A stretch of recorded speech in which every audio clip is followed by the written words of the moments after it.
And we are live. Hey everyone, it's Michael and DJ, funny from enough. Bullion Now, bullionnow.com.au, coming to you live from Melbourne. For some reason, I'm just getting rid of the echo there. I have my sound turned on. My full apologies for that. We are going low tech today. That's right. We've got DJ and I on the team. Sorry. Mainly because Ruben is still in Europe. Could you turn that light on, mate? I'm getting some fairly serious shadowing. Too easy. So, we've been hearing from the boys in Berlin. They've just moved across to London. They arrived there yesterday, our time. So they are now having meetings with the likes of Baird. I believe they're going to go hang out at the Royal Mint for a little while and a couple of other things over there. So we're hoping for some interviews and some good feedback on that as well. But yeah, it's been an entertaining week while they've been gone. Lots of back and forths. Ruben, poor old Ruben, he's been burning the candle at both ends, trying to keep their time and our time the whole time he's been away. So I think once he gets back, he's going to be a bit of a write-off. But I did notice that he's applied for some annual leave while he's over in the UK. So I think it's going to be a week or so before I manage to get him back in the country. Anyway, Deej, you need to introduce yourself because we haven't had you on for a long time. Yeah, not since the Haymaker days of the live streams and whatnot. Yeah. Well, if no one knows, I'm DJ. I'm the quote-unquote IT guy, trying my best to keep everything running in the back end. Hopefully I'm doing a good job. I'm not sure if you'd admit to that just at the moment because with the new website it's been a bit interesting. Yes. So, but that's all right, mate. We appreciate you lending your expertise so we could actually run a live stream. So for those that this is the first time you're actually seeing one of our Wednesday live streams, so Wednesday is a bit different to the Friday live stream. On a Friday live stream, we usually have a few more people in. It becomes a bit more light-hearted, shall we say. We still take things seriously, but yeah, you know, it's a bit more banter between us all. The Wednesday one, we try and basically make it your access to a bullion dealer. So you get to ask all those curly questions that you don't know how to ask, you don't know who to ask, you don't know where to ask them. You know, pretty much anything's fair game, and we do answer questions that are a bit risque at times, but we're quite happy to be as open as we possibly can, subject to obviously commercial sensitivities where, you know, it involves other contracts with suppliers or dealers or customers or anything along those sort of lines. But basically, everything's on the table. Let's discuss it. It's an anonymous forum, obviously, so you know you don't even have to stick your name on there. You can ask some of the curly questions. We do get a lot of questions through at times, so if we don't hit your question, I humbly apologise, but we try and move through fairly quickly so we can hit as many as we possibly can. All right, so I reckon we start hitting the questions, mate. Too easy. So I think Dr. Bullion's going to hit me up straight away and talk about milk spotting, which is always a favourite topic. Yes. So, hi Michael, speaking of milk spotting, all my germanium mint bars turned up in the mail. Milk spots everywhere, sealed in plastic. Thoughts, please. Okay, so this is an interesting one. We can go down the technical argument. This discussion has come up several times in the back rooms of BN. They're not actually milk spotting, so we need to define what milk spotting is, and what they're doing is not. They're getting this milky haze across them. That is without going back to Germania, and I haven't gone back to them yet, although there is a question, there is an email that I'm forming to send across to them. But without going across to that, the silver has a natural tendency to do that anyway when it's refined and produced because of the chemicals that are used in the process. It frequently leaves this kind of haze across the bars. All bars get it. You look at a Perth Mint bar, you will see that light haze. It's when you start getting into things like the coins that you shouldn't see it. Is it unsightly? I would argue it's not. But I can understand why people are saying, well, hang on a sec, I've just paid for a premium bar, because let's be honest here, the germanium mint bars are not the cheapest bar on earth. Okay, you are buying you are expecting a higher quality of presentation. And I'm a little disappointed that they've actually got this powdery white residue. I don't know what the technical term is for it. That you've got this haze across it. I don't know what the ultimate answer is. It's certainly not going to impact on the price of it. I get why people are raising the flag. And absolutely, if you've received one and you don't like it, I fully understand if you want to send it back and go for a refund. We've done that on, I think, one occasion. Somebody's actually said, I'd like to return this one. And we refunded the funds in full. I will get back to Germanium Mint about it and just say, look, hey, we're having this comment. Can you provide us some feedback with it? But I would argue any bar under those circumstances would produce the same. I may stand corrected on that. Let's wait for Germanium Mint to get back to me. But yeah, that's where we're at the moment. All right, that was probably went a bit longer than I'd hoped, and now my screen skipped away from me. Yamoa, I never know how to pronounce that, mate, so if I butchered it, I apologise. Does Australia Post Insurance cover collector coins like the Opal Rabbit and the Ouroboros? No, it doesn't. I actually wrote that down. It doesn't. Australia Post, my understanding, and I haven't checked their fine print recently, but Australia Post don't cover coins, they don't cover precious metals or numismatic collectibles or metals that are shipped in the post. They will quite happily sell you insurance over the counter, but if you actually go back to claim on it, they will say, well, look, you should never have sent it in the post in the first place. Now, we've actually got third-party insurance to cover us for that. And also, originally, although Australia Post backed out of it about 12 months ago, we actually had an individual agreement with AusPost to actually provide that service through them. But yeah, when they backed out, we actually got the third-party insurance on it. But be aware, if you're shipping bullion in the post, just through AusPost, it is not insured. There we go. Any questions jumping out at you, Deej? I've seen a couple talking about the Libertads and people wanting to discuss that. If you want to start off with that. I have to admit, I am absolutely devastated about the Libertads. I really, really, really expected far more pushback on the pricing. And I'm really, really disappointed that it wasn't all out anarchy, because I was going to make a video about how this is the price sort of thing, and break it all down. I was all keyed up for it. And then, I mean, there was a bit of pushback, but it wasn't major. So I kind of went, oh, well, that's kind of taken the wind out of my sails, that one. So, yeah, almost disappointed with the lack of pushback, because we've talked many times on this channel about not bringing in these higher premium products from overseas. You're chuckling there, DJ, so I'm probably arcing someone up.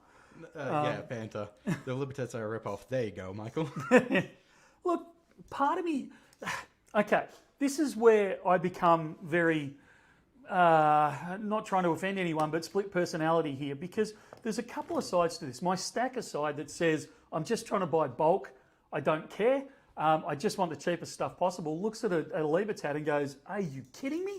Like, we're talking 60, 70 bucks an ounce. You know, you're smoking something.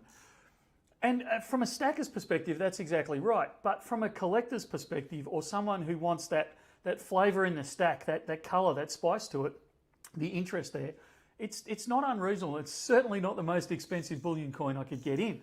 And they are a beautiful coin. They are very hard to get hold of. There was a number of... the list of butts that I had to kiss to get those in is very, very long. And, you know, it does cost that extra money to get in. We didn't make huge profits on it. We did make a profit. There was a small markup there. But honestly, I don't have the numbers in front of me, but I'd suggest out of I think the 22s are about $65. I think we marked them up about $1.50 to $2 an ounce on what they cost me to ship in. So that's the profit margin on them.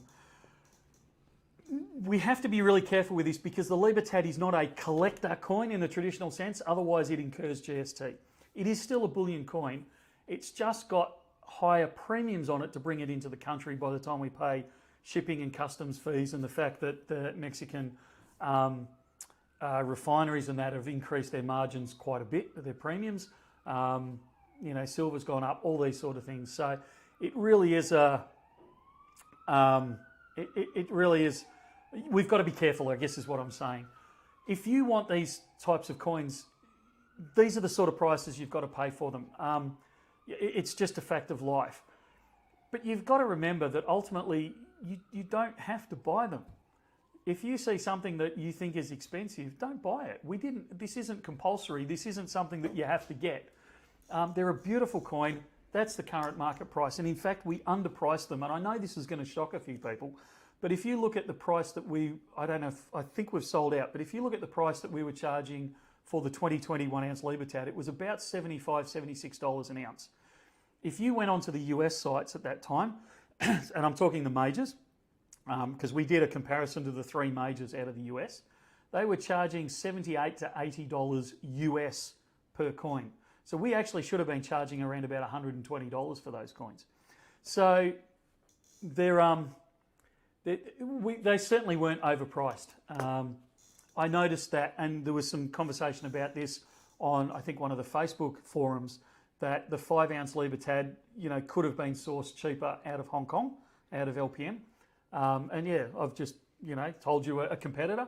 I can tell you very quickly they sold out, because about an hour after I was notified, I went back onto the website and went, let's have a good look at this, and they'd actually sold out.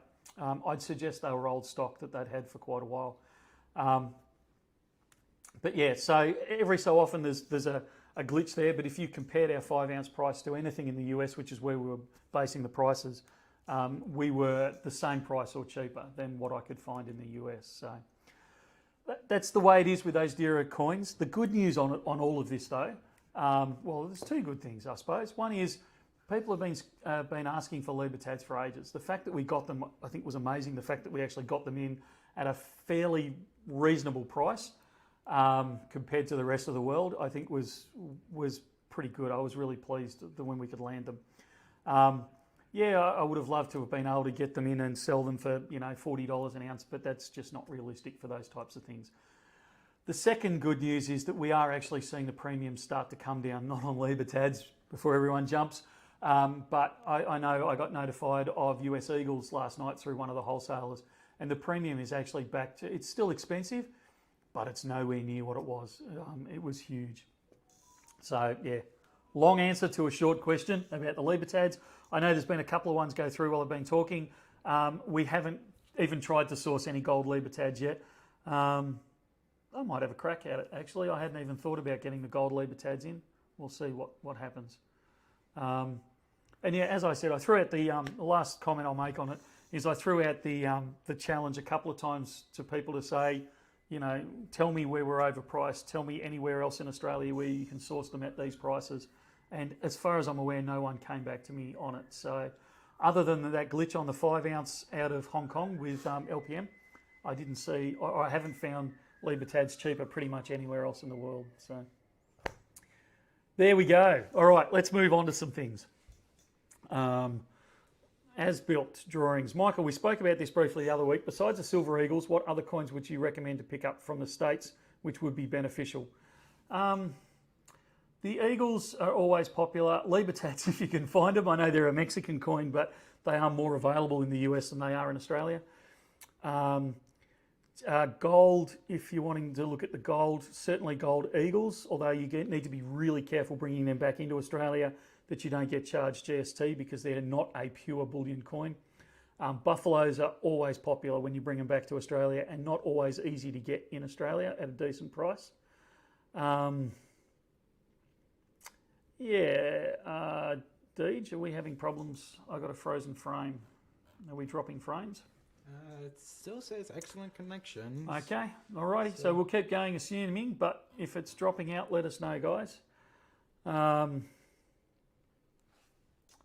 The second comment on that was, is there any limit to bringing back into Australia? No, there's not. There is no limit. The only problem with bringing back in is once you get over that $10,000 of cash or cash equivalent, you need to notify as you come through. It's no big deal. They're not going to do anything about it. They just want you to let them know that you're bringing it in. That's all. Alrighty. Gold Libertads, we touched on that.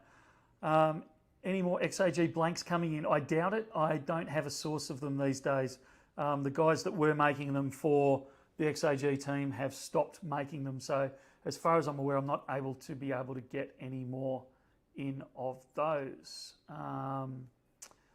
Premium on the Silver Eagles is nuts. I totally agree with that, but the premium, like I said, is starting to come back, which is a real relief for us. When is the next coin coming out after the Yale from the Royal Mint? I actually can't give you a date on that, but I'm hoping that Ruben or Mark will be able to give us an update on that when they get back, because they've met up with the Royal Mint, so they should be able to do it. Yeah, it does look like we locked up for a little bit, but we are back again. How long do you reckon it will take Aussie banks to start doing bail-ins? Don't know is the short answer on that one. Certainly the legislation is there. Yeah, don't know. Can't answer that one, I'm afraid. Does AusPost insure PM or RAM shipments, or do they use third-party insurance? As far as I'm aware, I don't actually know how RAM ship theirs out, because I don't get them from retail stuff. We get wholesale through them. Retail, I can't answer on that, but it wouldn't shock me if they use AusPost. I mean, they're both government organisations. It wouldn't shock me if they don't have a sweetheart deal between the two of them. Perth Mint, as far as I'm aware, Perth Mint don't use AusPost, but I may stand corrected on that. They didn't used to. They used to use Star Trek Express, which I know is owned by AusPost, but is actually a separate company. All right, what else we got? Keep those questions coming in. What does it mean when unallocated silver or gold programs drop off the site? E.g., currently no option for grams in gold or ounces in silver. Does that mean you're not able to source it, or is it a glitch? Normally I would have said it's because we can't source it. At the moment, it is absolutely a glitch. If you need unallocated, pick up the phone, 1300 84 84 10, talk to Andrew or Con or Sylvia, and they will be able to sort it out for you. There is a glitch in the system, and no one seems to be able to nail down where this gremlin is. So it seems to be that we list the ounces or the grams on there, and it'll stay up there for a short period of time, and then someone will place an order, and it seems to just remove the whole lot. And it's not even the first time they do it. It can be a second or third order that goes through, but all of a sudden the whole lot will just disappear. So fairly soon they'll find the gremlin and they'll nail him down, but at the moment I actually can't give you an answer on that one yet. We don't use AusTrack for postage to Sydney. We use AusPost or Toll at the moment. One day when I'm not on camera, I'll actually tell you why we don't use it. But yeah, I can't answer that one on camera. What's your average basket size? I'm not even sure I'd know how to answer that question. It depends on if you're talking in store or on the web. Look, the smallest transaction I've ever done is probably a 1/10 silver, which would be, I don't know, $5, $6, $7. Largest transaction we've ever done is well up into the millions. And then there's all sorts of transactions in between there. So, yeah. Do you have any pre-decimal? Not currently, sorry, French. We don't have any, is the answer I'm going to give. I know there is a very tiny little bit kicking out the back, but no one's had time to process it. And honestly, it's not worth us processing it until we get a decent amount in, and then we'll actually, then we'll flick it out. Fractional Gold Britannia's arriving soon. I'm hoping so, but again, I'm waiting for more information for when Mark and Ruben get back. We don't actually have a source from the Japanese Mint currently. Would love to. Was one of my intentions when I was in Berlin this year, and obviously that went pear-shaped, so I couldn't get there. Nick's fan, we are insured for bullion to Sydney. We don't send it via AusPost or Toll. Sorry, we do use AusPost and Toll. That wasn't what I was trying to say then. We don't use their insurance. We actually have third-party insurance through Lloyd's of London. So, yeah, everything that we send out is fully insured. Yes, it does take, if we have to make an insurance claim, which is unusual, but we have done it on the odd occasion, it does take a couple of weeks for the process to work its way through the system, but absolutely everything is insured that goes out. In terms of average basket size in AUD, yeah, I still couldn't even answer that one, mate. It completely depends, you know. It amazes me, and it shouldn't, but it amazes me the number of transactions we get over the web from new customers that are in the hundreds of thousands of dollars that really have no... as far as I'm aware, that's their first interaction with us, and I'm often amazed at how people will drop 100 grand or more on a website, and they may not necessarily even be in this country, on our website and purchase straight out. So, yeah, but as to give you an average basket size, honestly, mate, I'm not even sure how I'd look that up. Yeah, don't know. King Charles Britannias, as of yet, we don't have any. Again, that's another one I'm waiting for Ruben to get back on.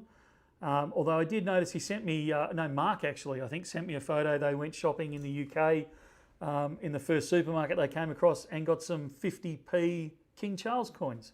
So, yeah, it'd be good to see those brought back to Australia. We might even auction one off for the fun of it. Any chance of getting more info on number of tubes? Bob, okay, so what you're asking for is how many coins in a tube, how many tubes in a box. That totally depends on the mint and which production line it is. So, for example, the Perth Mint kangaroos, they come in a tube of 25 and a box of 250. Excuse me, my phone is in my pocket and I didn't turn it on silent. So a box of 250. If you go to their dragons that they produce, the rectangular dragons, they come in tubes of 20 and in boxes of 200. If you go to their kookaburras and koalas, they come in shrink wrap rolls of 20, in boxes of 100, in cartons of 300. So it's completely different. You move to their bars come in boxes of, there's 10 kilo bars in a box. But if you buy, and it's been a while since I've seen one of these, but boxes of 100 ounce bars, I think come in, I am terribly sorry about that, come in half a dozen, I think, in a box. You know, they're 10, so even within the one mint, there are so many different sizes and shapes. So it just depends on which mint you're talking about, which box, which tube, etc., etc. Sorry, I think he was just wondering if we could put it onto the website type of thing on like the additional information side of things. It's a great idea. Slap it on there. Yeah, we've talked a number of times about doing that. But yeah. Any Silver Shield products coming in? At this stage, no, but hopefully in the not too distant future. When will King Charles III effigy be released on the 1 ounce gold Australian kangaroo maples? In it, I'm fairly sure the Canadian mint's the same. The Perth Mint has announced that effectively, well, no, none of their 23 kangaroos will come with the King Charles effigy on the back. It will all have the celebration Queen's effigy that they're running for 2023. They won't start the King's effigy at this stage on any of those normal releases, so the kookaburra, the Luna, the koala and the kangaroo. They won't, at this stage, we're not expecting to see any of those until the 2024 editions, which start coming in late 2023. My question is, why are silver granules so expensive compared to same weight in coins and bars? Surely it's just as easy to make shot. Absolutely, it's just, in fact, it's easier because everything gets processed down. Even if the refineries and that take bars in, they melt them down, turn them into shot and then recast them. So it's actually less effort for them to pull the shot out. However, shot incurs GST because under the Australian tax laws, unless you can print on something that it has the weight, the purity, and a mint mark, I'm paraphrasing slightly. So if you actually read the tax law, there is an out there as well, but it's still got to be a recognised weight. Like the Panda doesn't have that on it, but the Panda is a recognised size, weight, purity. So to get back to the granules, you can't take each individual granule and stamp it with a weight and purity and a mint mark. So that's why they're so expensive, is because they incur GST on it. Richard Hickey, does it bother you sending to the US? No, it doesn't. Feels weird to be buying coins from you to send here, but sometimes you have things from Perth Mint that I want. We have a lot of customers in the US, and what usually cracks me up is the number of US Eagles that we send to the US. So I pay all the money to get them shipped to Australia, and then we ship them straight back to the US. So yeah, it makes me smile. We have a couple of customers that really make me laugh. that the unit is literally, there's a building across the road from the Perth Mint that's got units in it. We have 2 customers that live in that building and they buy from us. So we get it shipped from the Perth Mint to us and then we ship it back to them. I don't know why, but it makes me smile every time that transaction goes through. Do you get many orders from overseas? We get way heaps of orders from overseas. And it's growing, and I would like, if we could make it far easier, it's a logistical nightmare from our side. We are trying to make it easier and more streamlined, and I think that will actually even grow further. Can I lock in a price when I sell stocks and pay T3? Short answer's kind of. Payment is within 48 hours. We require payment because obviously we're dealing with, when we set a price, we need to lock that price with the refinery for the replacement of whatever you're buying. So, because as we buy, we've explained this many times, so I won't go too far down the track, but effectively as we buy stuff, we sell it. As we sell it, we buy it. That's that equilibrium that we try and maintain. So when you place an order with us, we're looking to offset that order immediately at the same spot price with a refinery or a supplier. So we give people 48 hours to get the money to us. Now that's not for you to say, well, I'll just wait 48 hours before I make the payment. That's actually recognition of the Australian banking system that sometimes it can take 48 hours for the money to come across. So you actually should lock it in straight away. However, I'm going to stick an asterisk next to this, and it's only because Ruben's not here, because he'd kill me if he knew I was saying this. If you make a purchase and you phone me up and say, look, we've got an established trading history beforehand, you're not a brand new customer, but you give us a ring and say, look, this is the scenario, I'm selling 10 grand or 100 grand's worth of stocks, I'm rolling that straight into precious metal, I'd like to place an order with you, but the money's not going to clear for 3 days because the Australian Stock Exchange is T+3 these days. So, is that all right? And look, assuming you've got a good trading history with us, you haven't got a history of cancelling orders or, late payments and that sort of stuff, the chances are I'm going to say, look, yeah, okay, we'll sort it because you've communicated with me. We'll sort it out this time. All right. Do you ever track down Kilo Britannias? We are desperately trying to get hold of Kilo Britannias. They're a problem because for some unknown reason, and again, it was something else I was going to take up with the Royal Mint when we were over there, is the Royal Mint basically sold whole lock, stock and barrel of all the Kilo Britannias to one large dealer in the US and locked the rest of us out. So, yeah, it's a problem.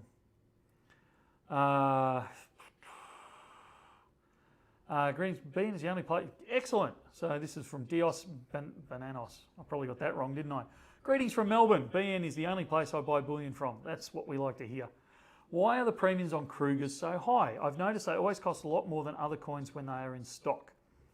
Are we talking gold or silver here? The silver ones, I didn't actually think the premium was that high, so I'd have to review it when you compare it to the likes of, the Philharmonic or the Maple or anything like that. I always thought they were about the same sort of price. If you're talking about the gold Krugers, it's because they incur GST. They are not a pure coin. They're 22 carat because they're designed as a circulation coin. So they needed that copper in there to give them some strength when they're circulating. So that is why they are that, quite a substantial premium above what, say, a Perth Mint Kangaroo is. Same issue with gold eagles, US eagles, because they're not pure. Hey, Peter Graceby Guide is in, which is good to see. You got the name right, by the way. Oh, did I? Yeah. Will the 23 1-ounce Kangas from Perth be coming back soon? I believe that Adam, who looks after all our stock control, Adam actually told me just before I came on that I think the 23 Kangas are back in, all except for the half-ounce gold Kangas, because there's been a hold-up from Perth with those. So hopefully they're all starting to hit the web now. I've got a question mark over the silver ones now. I've said that. They have arrived. It may be that we're waiting to do an unboxing on them. So they'll be here any minute anyway. If it's the silver ones you're hanging out for, we should be able to get them listed within a day or two if they're not already up. I haven't heard about the Zimbabwean coins from Rubes. I don't know if he actually managed to secure them.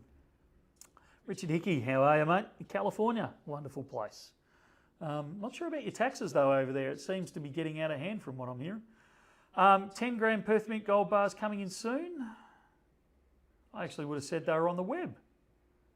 Can you have a look and see if they're up on the web?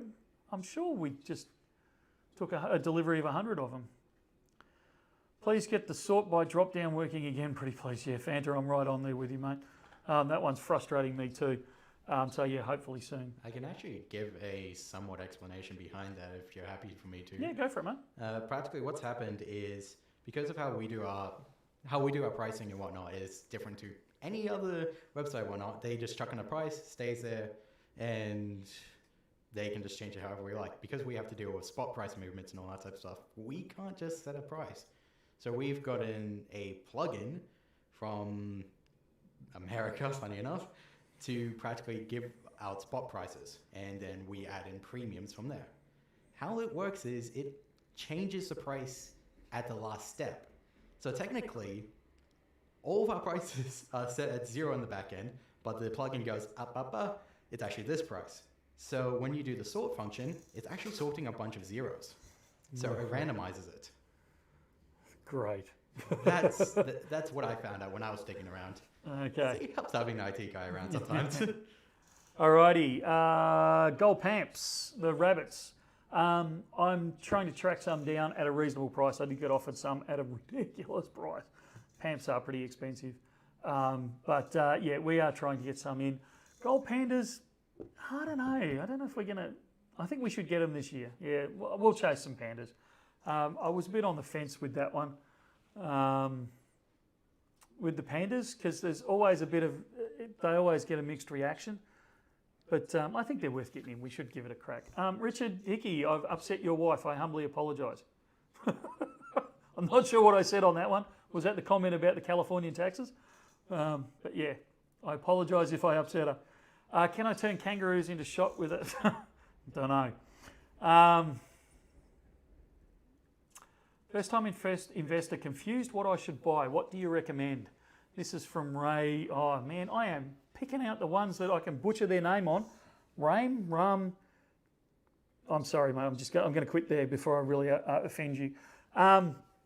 First time investors. It really does depend. We have first time investors that come in with $100. We have first time investors that come in with $500,000 and everywhere in between. So it depends on where you're at in that mix as to what we'd suggest. It also depends on you. We often say to people, if you're a young buck, you're just starting out, you've got plenty of time for things to go pear-shaped and correct themselves. Maybe look at some of the more volatile metals. Put a bit more weighting into the likes of silver, which even in the last 6 months we've seen silver go from about that $33 an ounce down to $27 an ounce, back up to $35 an ounce, and it's back down to about that $32.50 sort of range now. So you've got a plus or minus 20% spread on that, which for a precious metal is quite a large volatility. I mean, it's no cryptocurrency, but that's quite volatile. You'd never see gold do that. So if you're a younger person, we'd suggest, well, maybe lean a bit more into the silver rather than the gold, which traditionally gold is far more stable. It does come down a bit, but it goes up and trickles down a little bit. Then it'll go up, then it'll trickle down a little bit. You don't see these 20% plus or minus movements in 2, 3, 4, 5 month periods. So the question you've asked is very, very open-ended. The one thing I would say to everyone that is starting out is take your time. There is this urgency that some newbies come in with. I've got 100 grand and I've got to spend it all today. Otherwise I'm going to miss out. You're not going to miss out. Our supply of silver and gold and platinum is certainly well established. The flow through is pretty good these days. Yeah, okay. If you say to me you want a specific coin or bar, it may be that I have to turn around and say, look, that's going to be a few weeks or a few months before I can get in that specific bar. So, for example, and I've used this example before, the 10-ounce Perth Mint silver bar. They haven't produced one for 2 or 3 years now. So if you said, I want a 10-ounce silver bar and I only want the Perth Mint, you're going to have to wait until either Perth Mint starts up production again, which could be years, or you're going to have to wait until we source some from the secondary market, second-hand ones. So it could be days, weeks, or months.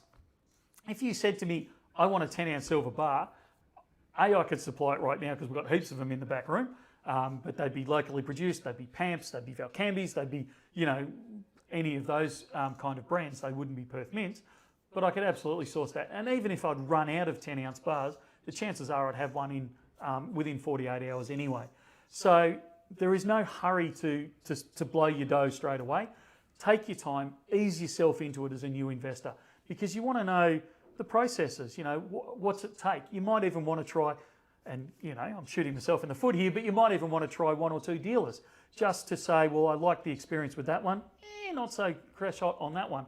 Or I like that style of bar over that style of bar. And it just gives you a chance to have a look around, explore it a bit and trial it. I want a bit of gold. I want a bit of silver. Those types of things. So I haven't given you a straight answer, but that's the sort of things, the conversations that I'd have. The other thing I'd really say, other than, don't rush, is talk to a number of bullion dealers. Don't just talk to the one in your local area, but find a good one that's willing to have the conversation with you, give you some non-specific advice, because we're not financial planners, but we'll give you some advice on, pretty much what I've just said then. Try a couple of different types and talk through, what's better, gold, silver at your stage in investing. But talk to a few of them and then develop a really good relationship with the main one that you want to use. Oh yeah, talking about stock and all that, I just had a look. We have no 10 grands listed. Oh, we don't. No. All right. So I'll have a talk to Adam when I get off the live stream. But if we don't have any, then they won't be far away because we've always got them on order. And the other alternative is either save a little bit longer and get a 20 grammer, which I'm 99% sure we've got on the website, or we've got some 5 grammers. If they're not up, they're arriving very, very soon. So you can just get a couple of those. So, but yeah, should be there soon. Where are we here? My page just skipped down, mate. Have you got a question while I go back and try and work out where I was at? There was... Sorry, I've been just reading the debate on fuel prices and whatnot. The good old Land Cruiser. Always good to bring that one up. We just lost Melbourne Stacker. He's gone back to work, mate. Work's overrated. You got your Mao T. Oh, great. No, I'm doing it. What's the go of over $5,000 transactions? Could you please explain? Okay, so the way that transactions work in this country is if you do any transaction above $10,000, it doesn't matter whether it's cash or electronic, that transaction is reported to the division of the Australian government called AUSTRAC, which looks at money laundering and those style of things. It's non-funding of terrorism, etc., etc. Anything above 10,000, let's stay there for a second. Anything above 10,000, if it's done electronically, would be reported by the banks. If it's done with cash with us, then we would be required to report it. Now, between $5,000 and $10,000, we take ID, but we actually don't do anything with it specifically, unless there's a specific reason that we needed to. That transaction, there's no requirement to actually report. Below 5,000, there's no requirement for any ID at all. So that's the way it stands. And you'll find that pretty standard across any bullion company, bank, casino, any of those types of financial institution things. We all come under that AUSTRAC requirement. And that's pretty standard across the Western world. It's not like the Australian government's trying to pick on anyone. It's pretty standard. They're just trying to keep track of it. There is a lot of... I can get myself into trouble here, so I have to be a little bit careful. But there's a lot of what I would consider to be unnecessary paranoia about it, particularly over the 10,000. Because if you consider, okay, I'm going to do an $11,000 transaction, so I know it's going to get reported. You think of how many greater than $10,000 transactions were done in Melbourne alone today through the whole banking financial system. and how many of those were actually reported into AusTrack, because they're all reported electronically into AusTrack. So you think how many were done in Melbourne alone, and then you think how many were done across Australia alone, and all those are being reported into a database. The chances of them actually looking at your transaction are pretty darn slim. You know, you're just going to be a blip in an ocean of blips. So I think there's a little bit of, I get the you know, not wanting Big Brother leaning over your shoulder, but I think we can take that too far as well. So yeah, weigh that up. Only you can judge that for yourself. I've probably just upset everyone, and including the government. All right, let's catch up on a few.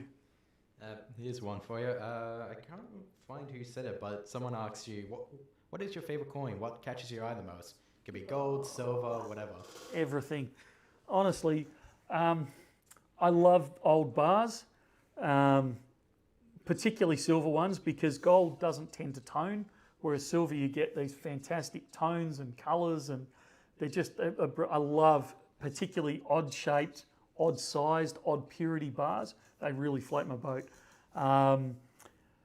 Coins is more difficult because it depends. I love Philharmonics for a bullion coin. I love the design on them, but every year they're the same. Funny enough, that's what a lot of people were saying. The Philharmonics is a nice coin. They're a beautiful coin for a standard bullion, the effective Austrian equivalent of the kangaroo. I think they're fantastic. You know, I know Matt beats on about the maple, and they're a beautiful design as well. But every year they're the same. So you kind of, you know, from a collector's perspective or a catch your eye perspective, there's only so many you want to keep. But I love old sovereigns, you know, because they've got a story behind them, even if it's an imagined story of, you know, wow, this was around during the gold rush, or when Australia first became a country. You know, all those types of things. Or, you know, I had a coin in the other day that just, like, you know, floated my boat purely because it was minted in 1914. And I was thinking, wow, you know, this is the start of World War One, and, you know, did this coin travel to overseas to one of the wars in someone's pocket? Or, you know, like, it's more the story, that whether it's real or imagined, behind the coin that really gets to me. There you go. Alrighty. What else have we got, mate? No, Matt is on leave currently. That's why he hasn't been seen for a while. Do you have any airplane coins in your collection? Asks Dr. Bullion. Much to my wife's disgust, yes, I do. I spent quite a lot of money on a set of 4 or 5, shows how much I look at it, but 4 or 5 coins with aeroplane images on it, and I well and truly paid over what they were worth, but I really wanted them. I'm a sucker for a Spitfire on a coin, or a Lancaster on a coin. So there you go. You want to make a fortune?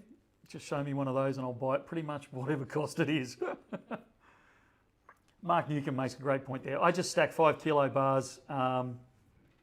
So, like some people, absolutely, they just go for the cheapest stuff possible, and that's not a bad. That's not a bad investment. But some people like to vary it up. I do both. I stack larger, bulker stuff that I just, you know, I don't care about, but I also stack coins and other bars and that really float my boat. I'm not going to get into the discussion about California. I shouldn't have kicked that one off. Royal Australian Mint Rabbits, the gold ones are in, the silver ones have just arrived. We should be doing an unboxing on those very, very soon. Nick's fan, we do tend to price match, usually so long as the company has them in stock. Quite often a lot of companies leave old prices up, so you're comparing, you know, today's price to a spot price from 2 years ago. Obviously we're not going to price match on that, but look, as a rule, you know, so long as it's reasonable, we'll price match. That's not a big deal.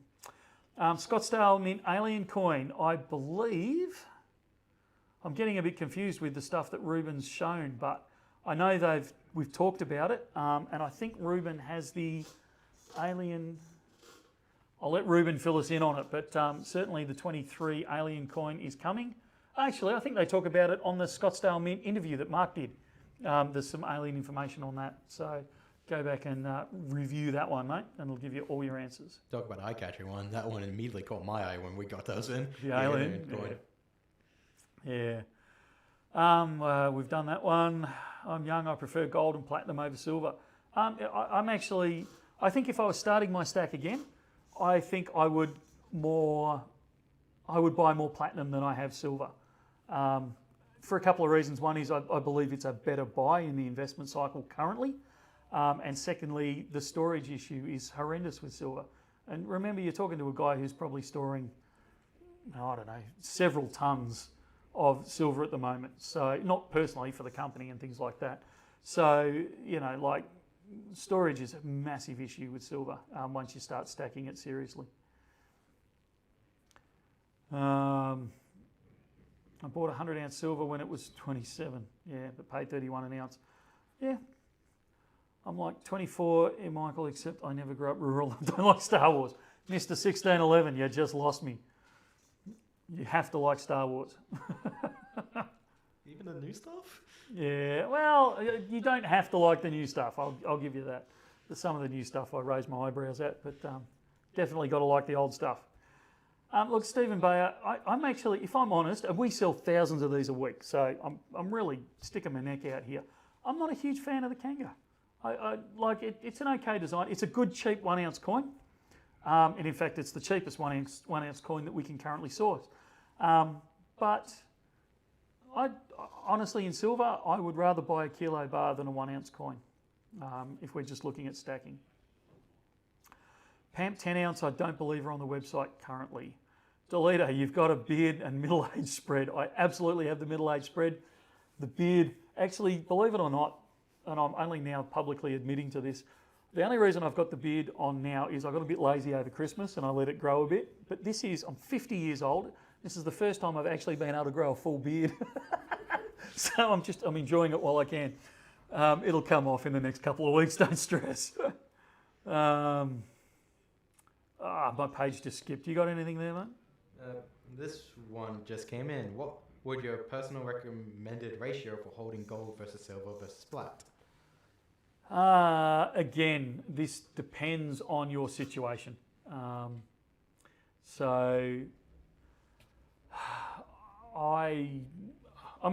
me talk personally. I'm 50, so I'm getting to the other end of my investment career.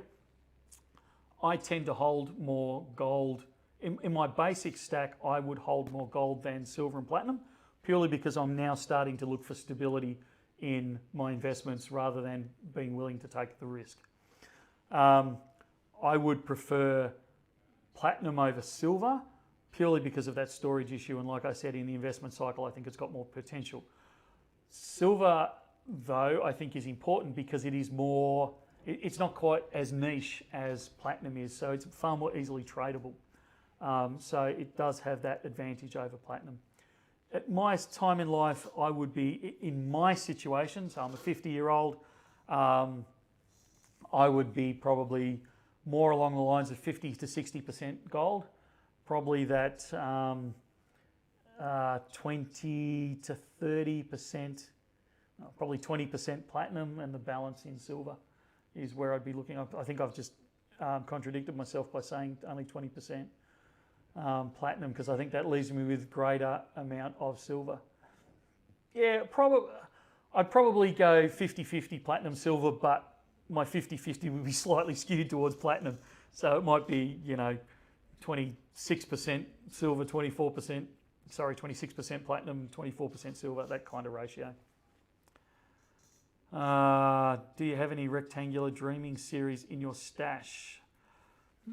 I did have, but I actually think Brett sold them on me through the shop. The number of times that Brett takes, because I store some of my stash here stupidly.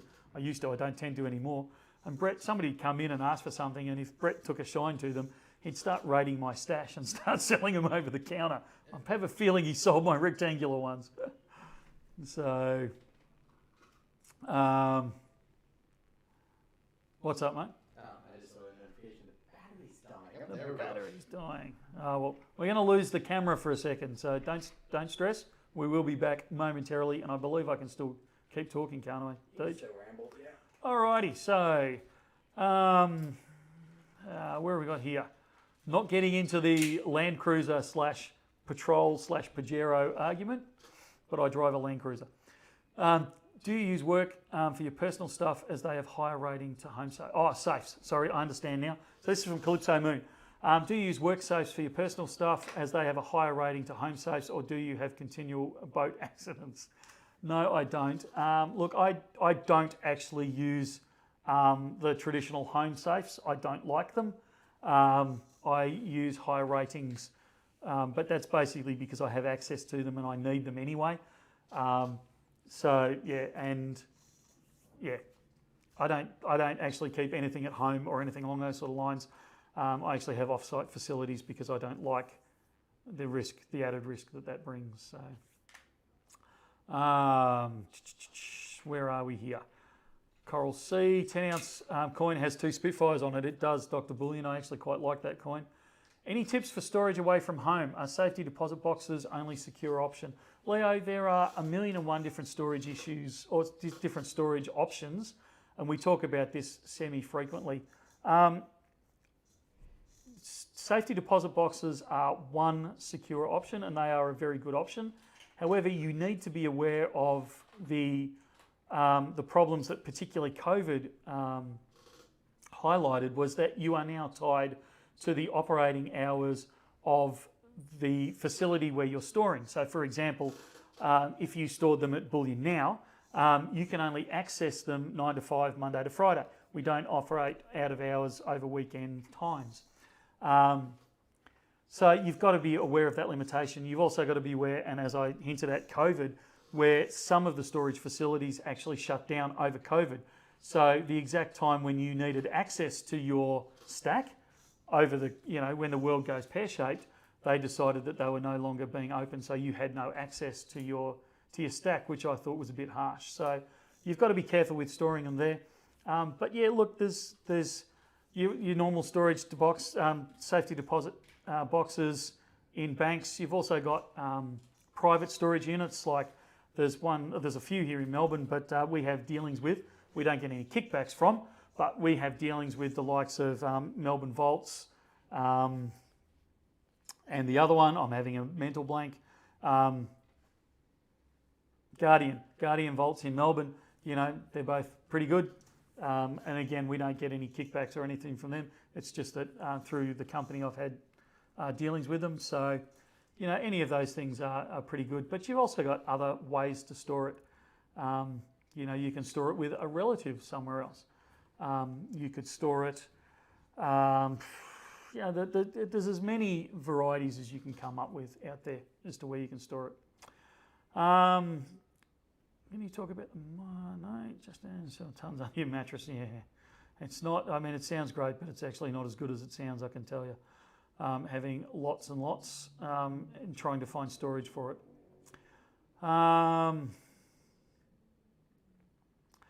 John Smith, what's the process of minting custom and silver rounds on a small scale, including design? There are companies that will do that for you. It's no big deal. You seem to be having problems there, Deej, with the pictures. Yeah, sorry, I've plugged in the battery, but it's, for some reason, every time I plug it into my computer, it just gives me a screen saying, I'm connected to the computer. Yeah, okay. Showing picture. All right, well, we'll keep going with talking with just voiceover for now, but we'll probably tune out if we can't get the picture soon. So there's companies, if you're in and around Melbourne, SBA will do custom minting on very small scales. It's not cheap, but they certainly do it. They'd be the ones I'd start off with for that. If you want it on minted minted bars, there's some other options as well. You could contact us and I can let you know off camera. I'll have a think about it.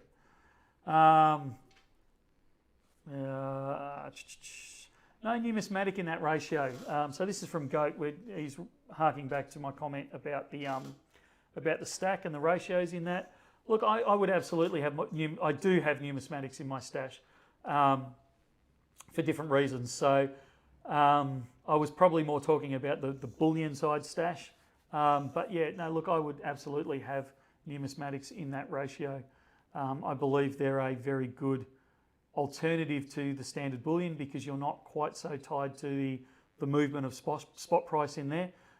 With a lot of even the numismatic bullion that gets around, spot price goes up, they go up. Spot price comes down, they don't necessarily come down as well.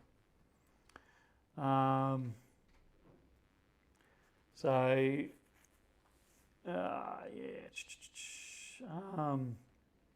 I'm just trying to skip through some questions, trying not to get involved in a discussion about petrol and diesel.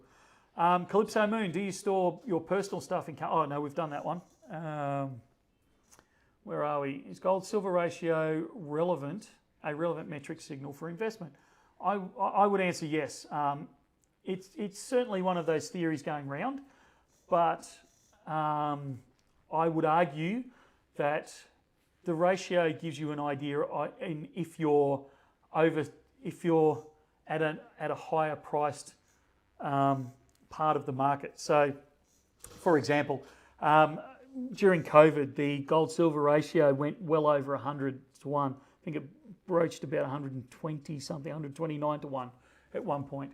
That showed you that gold was probably overpriced, and that you should start looking at silver when it got to that kind of spread.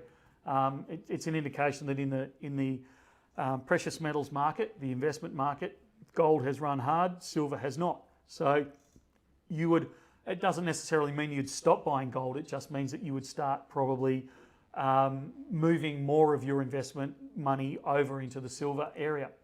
And vice versa, if the gold-silver ratio hits that 50 to 1, 40 to 1, 30 to 1, now it shows that silver's run pretty hard, and I would actually start favouring gold in my investments, because the chances are either silver's going to go back or gold is going to go up. One or the other has to occur, or usually a combination of the two has to occur to bring the ratio back into some form of balance. So I don't subscribe to the theory that the gold-silver ratio needs to go back to where it was back in the 1800s, where it was back to, 4 to 1, that sort of thing. I don't think it counts for that anymore, because technology and time has moved on. It would be the equivalent of, valuing something in horseshoes or buggy whips or that sort of thing. There's still a demand for them out there, obviously, but there's not the same demand as there was, back in the 1800s pre-vehicles.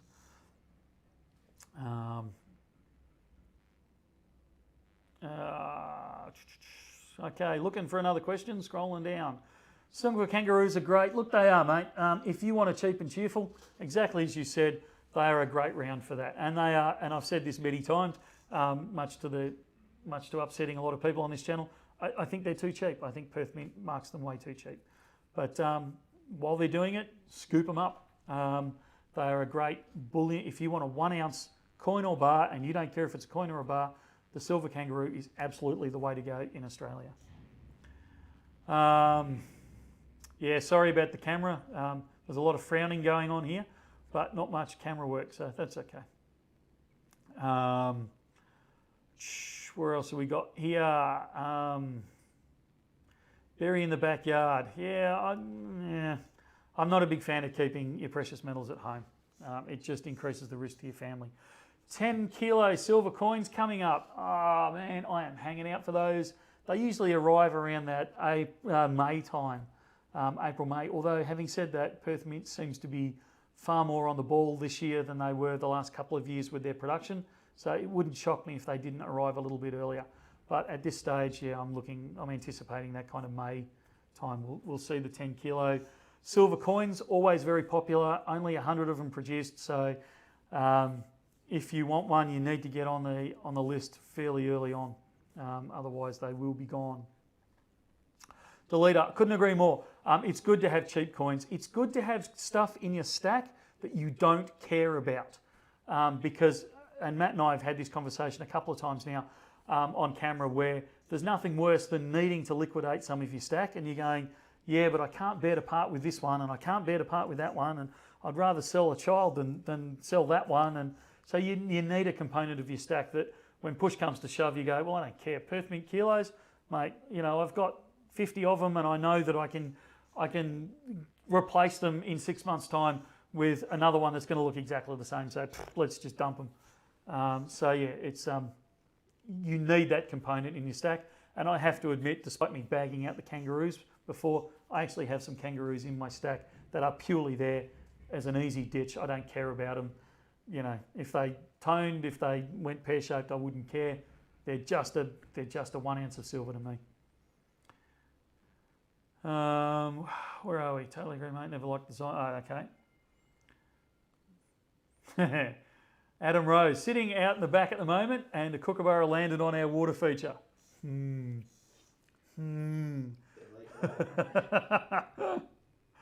All right. Yeah, a lot of support for the kangaroo there on the cheap and cheerful. But look, a lot of people are critical of the design, and I'm not having a go at you, Simbunji. I absolutely 110% support you. It's one of the reasons I prefer cooks to kangaroos. But it's just yours happened to trip me up. The reason they're cheap and cheerful is because they don't have to redo the design every year, because that obviously costs money for people actually doing the design, getting the approval, getting the dyes made up, changing dyes over, all that sort of stuff. That's why we pay more for a kookaburra than we do for a kangaroo, because all they do is they just change the 1 digit or 2 digits if it's a change of the decade, and away they go again. They can keep stamping them out at 1,000,000 miles an hour. So the fact that they have that one design is one of the reasons why they keep them at such a low price. BJ makes a great comment there. You make your premium back when selling your silver coins privately. And I've said this many times, and again, I'm shooting myself in the foot. But if you want to maximise your return when you're selling your coins, sell them into the private market. Don't sell them back to a dealer like me, because we are only going to pay you either spot, as we do, or a component of spot, as most of the other dealers do. That premium there, and think about it logically. You're sitting there, you're wanting to buy some 1 ounce kangaroos, for example. They're about, I don't know, $7 over spot. You can go to Bullion Now and you can pay $7 over spot for your 1 ounce kangaroo, or you can buy a 1 ounce kangaroo off your neighbour who's got one, who's thinking of selling his, but if he sells it back to Bullion Now, he's only going to get spot. So he says to you, well, how about I do it, I sell it to you, and I'll sell it to you for $5 over spot. And you go, beauty, I'm getting it $2 cheaper than I can at Bullion Now. And your neighbour's going, well, that's fantastic, I just got $5 more than I would have if I'd sold back to Bullion Now. So you can do the coins. Yes, if you can sell them into the secondary market, you will get more for them. Obviously, the advantage of selling back to a store like Bullion Now is it's secure. You're coming into a known environment. We don't care if it's 1 ounce or 110,000 ounces. We're going to be able to swallow that transaction straight away. Whereas if you're trying to move larger number of coins, you're going to find, you're going to be selling a dozen to this person, 50 to that person, 3 to that person, and it becomes a real drama to try and unload them. And we can do the transaction on the spot. So, we'll either pay you out in cash or we can do a bank transfer on the spot. So pluses and minuses. If you want that extra price, that extra premium, you squeeze it out in the secondary market. If you just want you want the deal and you want it done and you want it in daylight, in a safe environment, under cameras, then you come and do it at Bullion Now. Alrighty. So, where does the second-hand dealer's license fit in with bullion and collector coins? As a company, technically we don't need a second-hand dealer's license for bullion. We do for collector coins. But technically you don't need it, is my understanding. Again, don't take this as legal second-hand dealer's advice. Check it out for yourself.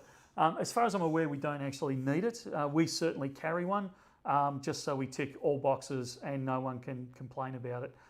If we accidentally bought back some numismatic collectible and we got smacked for not holding it for 14 days, I think it is, and et cetera, et cetera, et cetera. Drew Murray, g'day all, been a while, slowly coming back into the fold, need to buy more silver and gold, free storage runs out on the 28th. Well, I got to tell you, we're not actually focusing on the number of days you've been in storage at the moment. We're too busy getting the back-end systems organised, so don't stress about that.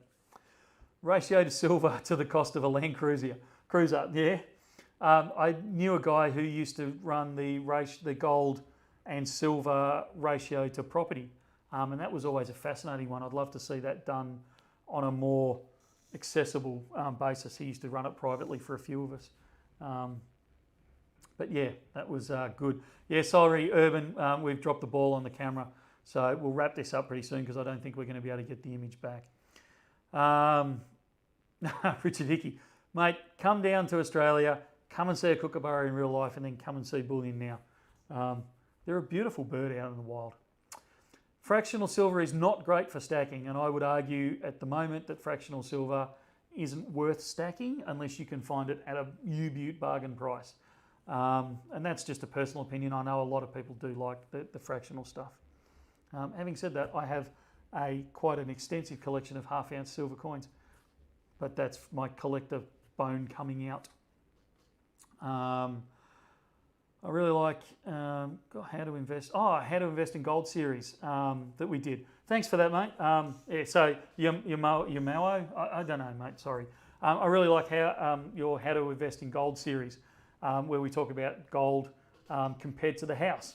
Can we do that with silver as well? We actually are looking at redoing that once Ruben's back in town. So, because we did that video in 2020, and the world has obviously moved on in the last 3 years. So, for those that don't know, I strongly suggest you go back and view that video, because it shows you why we invest in gold. Because it takes the price of gold and in 1971, compares it to a house in Melbourne, the average house price in Melbourne in 1971, and then fast forwards to 2020 and looks at the average price of a house in Melbourne and the spot price of gold in 2020, and then shows that the same 330 ounces that it took to buy a house in Melbourne in 1971 is exactly the same 330 ounces that it took to buy a house in 2020. Now, we jagged it. It actually worked out to be pretty much spot on at that time. You will find that gets out of kilter. Sometimes, the house prices have run and gold price hasn't. So instead of being 330 to 1, it might be 350 to 1 or 360 to 1. But then you'll also find it drags back the other way, and you'll find that, gold moves up, as we've just seen, and house prices don't. And the ratio will change, and it'll be 320 or 330 to 1. But it kind of moves around that 330, 340 to 1 kind of range. Are we getting coloured cooks? I believe that Little Coin Shop has got some of the Berlin World Money Fair cooks in. I don't know if they've listed them yet. Don't flood them with emails, because if they haven't listed them, they've either sold out or they're going through the allocation process already. So, yeah, stand by on those. I'll let you know if they hit the web. Numismatic fractionals, yeah, great idea, Simbunji. I think purchasing numismatic fractionals actually has that added benefit that you're buying the numismatic side, so you're not relying. The premium you're paying is probably going to keep growing because it's a numismatic. It's not bullion and just following spot up and down, and that's where you kind of lose your premium. Fanta, you've got a great memory there. If you want to watch a fascinating video from a long time ago, it was very, very early on. Joe and I did a video on a monster box of eagles. There was actually 4, I believe, that this guy had buried in the ground up in, I don't think I'd give the location, but it was up in New South Wales. He stored them in the ground for 8, 10 years, whatever it was. The video will tell you exactly how long. And we had no idea. And I know people, all the comments through there are going, oh, this is a setup, this is, pre-arranged, all that sort of stuff. It actually wasn't. We actually had them sold back. The boxes were still covered in crap, like all sorts of crud and rubbish and all that. And we actually opened the video under camera, and we expected the coins to be very, very toned. And that's actually what I was hoping for, because of the area they'd been stored in was not a dry area underground. So I was expecting toning and everything. And we opened these things up, and they were as they were as bright and shiny as the day they were manufactured. It was amazing. So if you get a chance, go back into history. You'll see me looking slightly slimmer. And I actually have a little bit of colour in my hair at that stage. But yeah, have a look at that box. And honestly, despite all the comments down the side, that actually is a genuine video. We hadn't opened that box. We opened it on camera. And it actually absolutely had been dug straight out of the ground prior to us doing it. So yeah, really good one, that one. Dear Adam Rose. Unfortunately, I found BN after shopping elsewhere. That is sad, but it's always, look, I always want you to deal with Bullion Now, okay? Let's be honest, we're a business, we're a profit-making centre. But I don't blame people for shopping around and trying others. And some people will gel with us and some people won't. We offer a special kind of service. You've seen we take it seriously, don't get me wrong, but we are, I don't want to use the word casual because it sounds like we're flippant, but we're more relatable. Let's go with that. We're more, we're a bit more down to earth with it. We don't hide behind, bulletproof glass and all that sort of stuff. We certainly have security coming through. You've got to go through airlocks and all that sort of stuff. But we're more into the, this is gold. Handle it.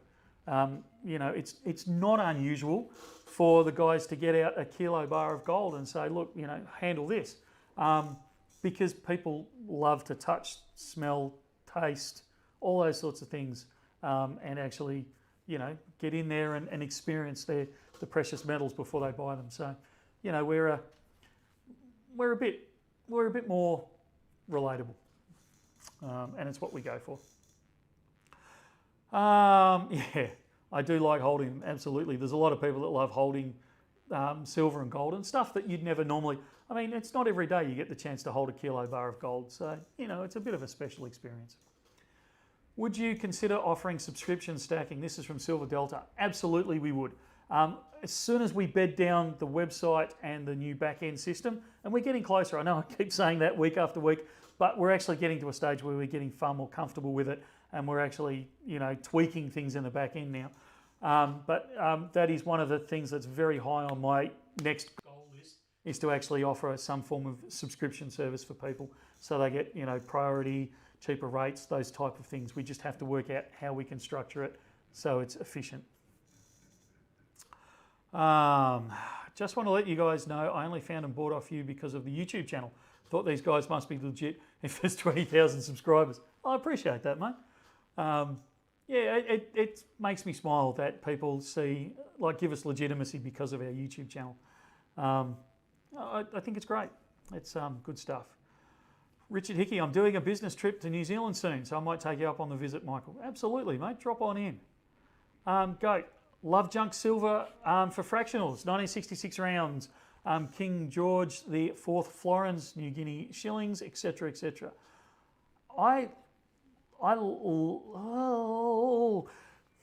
love them because I love them from a numismatic perspective. I'm a bit reluctant on the stacking side of it, purely because in Australia we have to charge GST on those things because they're not pure, and you're not selling them as currency. You're actually selling them as non-pure silver. The other reason I don't like them so much is because you're stacking, like silver takes up a lot of room to stack. Now you're adding impurities in, so now I'm stacking copper and zinc and things like that as well into the whole mix. So it kind of blows out that storage issue that I was referring to earlier on. So, but yeah, there's a lot of people that think they're fantastic, and I can absolutely understand why. Simbunji, what is subscription stacking? So basically in our mind, the way we see it is there's a couple of models you can run with. One is, every month you subscribe to a service, and every month we send you an ounce of silver or an ounce of gold or whatever you've subscribed to. The other one, which is probably the one I'm favouring, is looking at, okay, we have a number of premium account holders, if you like, although I'm trying desperately not to make it a charge account. But, people that buy off us regularly that, we say, we've got these coming in, would you like to pre-order them? We've put 1,000 aside for the subscription people so they can actually lock in their orders beforehand and get a priority service on that. We may be able to offer better buying power because you're one of the subscription people. Things like that, meetups, newsletters, that type of thing. That higher level of service, I suppose you'd say, on that.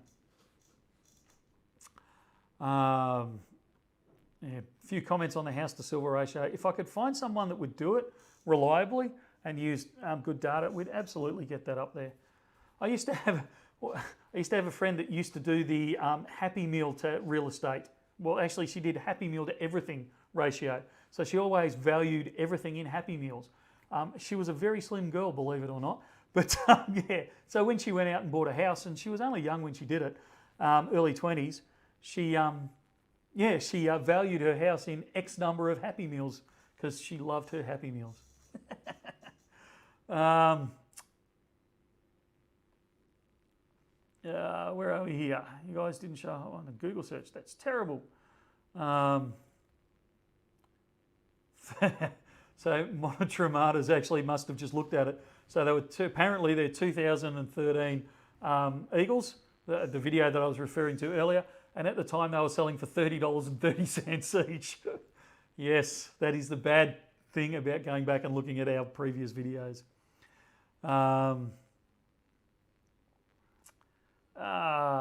Simbungi. I try to spread the love around and order from different places. Well, that disappoints me, but I get it.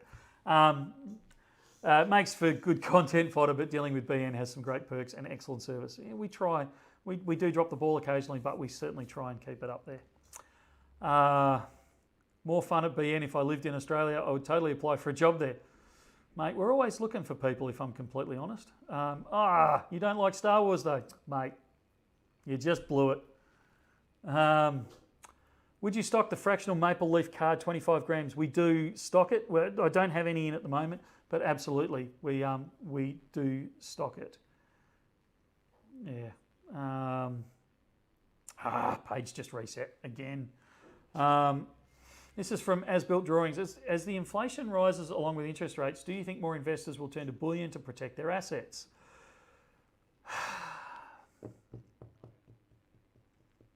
Yes and no. There's a lot of debate around inflation and whether gold, particularly, but gold and silver are as good as an inflation hedge as they used to be because they're not directly tied to inflation. It's a much larger conversation, but I'd actually argue that point and say they have behaved as well as they always have as an inflation hedge. I think there's other things that are muddying the water. I think more people are turning to bullion to protect their assets because there is less trust in governments than there has ever been, certainly in my life, but from my studies in previous times, where my parents' generation particularly, but even my generation to a large degree, we were brought up with, actually, if the government tells you to do something, you do it. They're looking after your best interests. That doesn't exist anymore. And I think more and more people are getting onto that bandwagon. People are becoming less trustful of things like shares, real estate, and even cryptocurrencies to a large degree because they're seeing the distrust. We're having the FTXs of the world blow apart.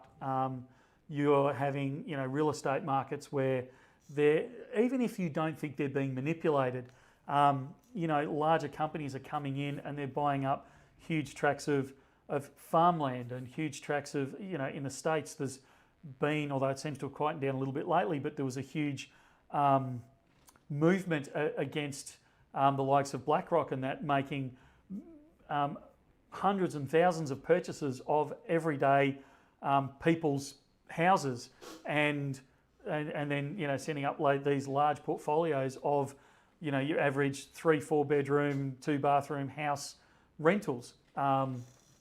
So they're seeing a lot more of that type of thing, and they're seeing that even pseudo manipulation of the markets, and they're trusting them less and less.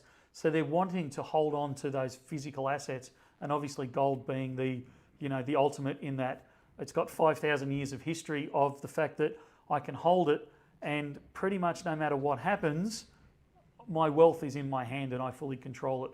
Whether it be inflation, whether it be wars, whether it be depressions, whether it be confiscations, all these things, gold has held true through the whole lot. I can see you on the camera, mate.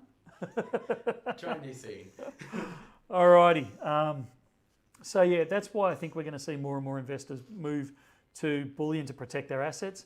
But probably the other side of the argument, though, is that in a low interest rate environment, people don't care so much about the fact that they don't get an interest or dividend return out of gold.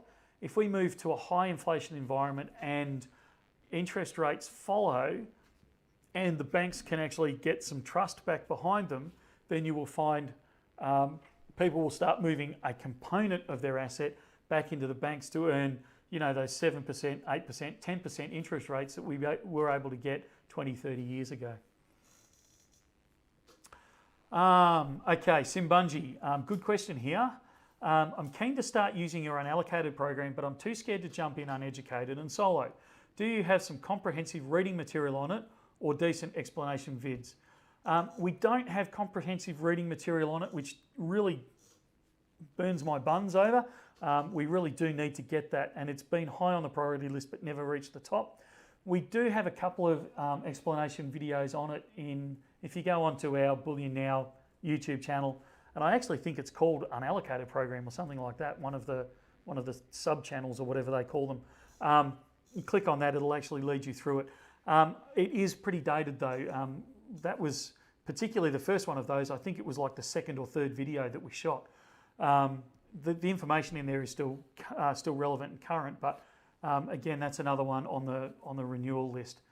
What I'd suggest you do, I always think it's probably because I'm a very tactile person. What I'd suggest you do is it doesn't cost you any extra to do 1 ounce of silver on the unallocated program. So my suggestion is for $35 thereabout, suck it and see. Buy yourself an ounce of silver. Go through the process of buying it, sit on it for a week, and then convert it into a 1 ounce kangaroo or a 1 ounce buyback or something or other else. So then you experience what happens when you convert it. You know, how painful is that process? What charges are there? Because there's no charges on it other than, let me be clear so we're not tripping anyone up, when you come to claim it, there's no charge when you buy it, you pay spot price for it. There's no ongoing maintenance costs to it at all. When you come to redeem it at the end, that's where the charge comes in. So you are either charged the premium difference between spot and the price at that point. So if you're buying a 1 ounce silver kangaroo, it might be, I don't know, $6 or $7, whatever that premium is over spot at the moment. That is what you'd pay over and above what you've already paid. Or alternatively, you would lose, if you want to cash it out, you would lose $1 per ounce, $30 per kilo in silver. You'd lose $30 per ounce or $1 per gram in gold for your unallocated. So honestly, the best way to do it, I reckon, is to suck it and see. Just buy an ounce of silver and then convert it, and you'll see the whole process at work. Calypso's asking me to do something or not do something, but I'm not 100% sure what it is. So sorry about that. I think we're going to need to start wrapping up, mate. Sorry. So yeah, look, we apologise for the fact that you couldn't see my ugly mug for half of that, but for some people that will be a relief. So all good information. Love the questions that have been coming through. They've been fantastic. So yeah, Friday we're going to do another live stream. I was hoping Ruben, I sent him a message, but he must be still asleep because it's, 5 to 5 in the morning over in the UK at the moment. I was hoping he'd be awake and be able to phone in to us, but he wasn't able to, so we'll see if we can on Friday. We'll try and drag Matt back in on the Friday if we can. Again, we'll be 2:30. It probably won't go for as long, but yeah, we'll have a play around. We'll do the live stream on Friday. Stay tuned for a video we're going to release today, later on tonight, which is going to be a wrap-up. Ruben and I have about a 20-minute discussion of a wrap-up of the Berlin Money Fair and what they saw. There is some unboxings coming out this week. We've got some nice silver coins come in that we want to unbox. If you're after the Libertads, even at that price, there's some still available. I know we sold out of the 2020s, although we managed to scrounge up a few from the shop and put them online. I believe the 21s have gone. I think the 22s are almost gone in the 1 ounce. I can't tell you the rest of the sizes availability, but yeah, I know we're getting to the drag ends of them. So if you're after them, grab them while you can. What else have we got coming? There's some more stuff coming out of, some more interviews coming out of Europe for us. Some really exciting information about an economist that's hopefully going to do a regular section with us in the near future, every fortnight or so. And he's based out of, I think he's based out of Austria actually. So yeah, he's a top bloke and a lot of good information, very, very knowledgeable. So it'll be great if we can tie that up. A lot of good things coming, so stay tuned. Like, share, subscribe, all the good things, and we will talk again next time. See ya.